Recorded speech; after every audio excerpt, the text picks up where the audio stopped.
दमोह कोतवाली अंतर्गत ओजस्विनी स्कूल के बाहर छात्र गुटों में विवाद होने के बाद एक छात्र की चाकू घोंपकर हत्या कर दी थी।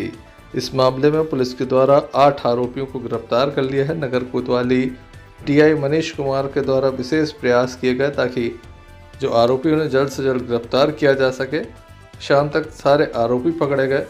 रात्रि के समय दमोह पुलिस अधीक्षक सुकीर्ति सोमवंशी नगर कोतवाली पहुंचे, जिनके द्वारा जो पकड़े गए छात्र उनसे विशेष रूप से चर्चा की गई और ये जानने का प्रयास किया गया कि आखिर छात्र गुटों में ऐसा क्या हुआ था जिसके चलते इनके द्वारा हत्या जैसी गंभीर वारदात को अंजाम दिया है। काफ़ी बड़ी घटना है। ये जो छात्रों कक्षा 10वीं के हैं, यहाँ पर एक विवाद हुआ था। 2 गुटों के विवाद के चलते ये घटना घटित हुई है। 8 आरोपी पकड़े गए हैं। ये वो छात्र है जिसकी मौत हुई है। दमोह के अमलाई का रहने वाला था। ऋषि अहरवाल इसका नाम है।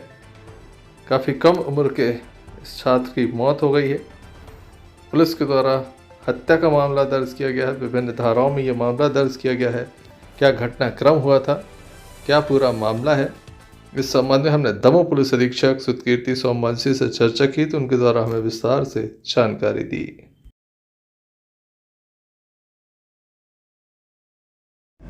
सर, एक छात्र की हत्या की गई क्यों? आज दोपहर के आसपास ये सूचना आई थी कि एक स्कूल में एग्ज़ाम के बाद कुछ छात्रों के बीच में झगड़ा हुआ है और उसमें एक जो लड़का है उसको पैर में चोट लगी है, उसको चाकू का घाव है और हॉस्पिटल लाके उसके इलाज की प्रक्रिया शुरू की गई, पर थोड़ी देर बाद ब्लड लॉस की वजह से उसकी डेथ हो गई थी। और फिर उसमें हम लोगों ने पूछताछ शुरू की, जो कैमरे की फुटेजेस देखी गई हैं और जो मृतक के साथ लड़के आए थे उसको हॉस्पिटल लेके उनके बयान करवाए गए थे।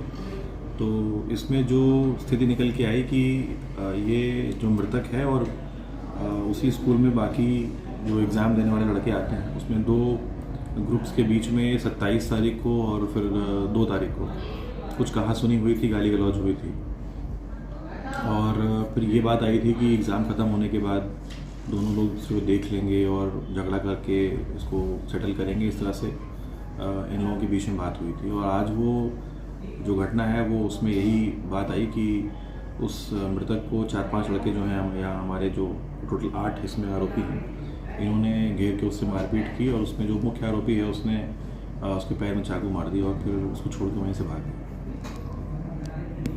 सर, क्या मामला दर्ज किया गया? क्या इसमें हम लोगों ने हत्या का मामला दर्ज किया है। जितने भी इसमें आरोपी हैं वो सभी नाबालिग हैं और इसमें हम लोग अभी जेजे एक्ट की और बाकी जो स्पेशल एक्ट्स हैं उसमें किन धाराओं को हम समावेश कर सकते हैं उसको भी हम अभी इसमें ऐड करेंगे और इसमें SC/ST एक्ट भी लगाया गया है। और अभी इसमें फ़िलहाल जो हमारे पास 8 जो लड़के जिन्होंने ये घटना कारित की है उनको हम लोगों ने 8 को जो है अप्रहेंड कर लिया है और आज इसमें हम लोग इनकी फॉर्मल अरेस्ट करके और फिर कल न्यायालय पेश करेंगे। सर, दमोह पुलिस अधीक्षक सुकीर्ति सोमवंशी से जब हमने चर्चा की कि इतनी कम उम्र के बच्चे चाकू चला रहे हैं तो उनका कहना था कि काफ़ी गंभीर विषय है और इसको लेकर जनसंवाद स्थापित किए जाएंगे, लोगों से बातचीत भी की जाए। इतनी कम उम्र में इस तरह का घटनाक्रम करना, क्या लगता है आपको? ऐसा क्यों समाज में इस तरह का हो रहा है?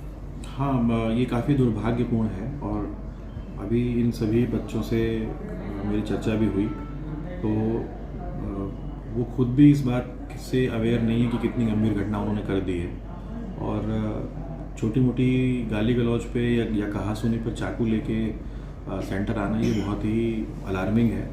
और एक पुलिस महकमे की तरफ से अगर सोचा जाए तो ये बहुत ही संवेदनशील विषय है कि इतनी कम उम्र के बच्चे अगर कहासुनी और गाली गलौज के मामलों में चाकूबाजी करेंगे तो नो डाउट कि आने वाले समय में हमें बहुत विशेष रूप से इसके लिए न ही केवल कानूनी रूप से अभियान चलाने की ज़रूरत है बल्कि जनसंवाद और लोगों के बीच में जाके मोहल्लों में घूम घूम के लोगों से बातचीत करनी पड़ेगी।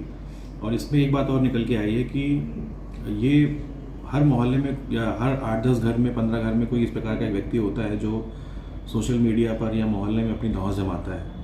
तो जो नई उम्र के बच्चे हैं उनके लिए वो एक आदर्श के रूप में स्थापित होता है और उनके पास कोई और नया आदर्श नहीं है जिससे वो कुछ नया सीख सके। तो इस प्रकार की आपराधिक प्रवृत्ति के लोगों से जब उनका इंटरेक्शन होता है तो वो गलत चीज़ें ही सीखते हैं। तो ये हमारे लिए भी एक बहुत बड़ा अलार्मिंग पॉइंट है और सीखने की चीज़ है कि इसको हम कैसे अभी से टैकल करें कि ये चीज़ आगे इसका जो रूप है वो विकराल ना होने पाए। तो हम नो डाउट कि इस पर भी विचार करेंगे और आने वाले समय में कुछ ना कुछ इस पर काम करना शुरू करेंगे।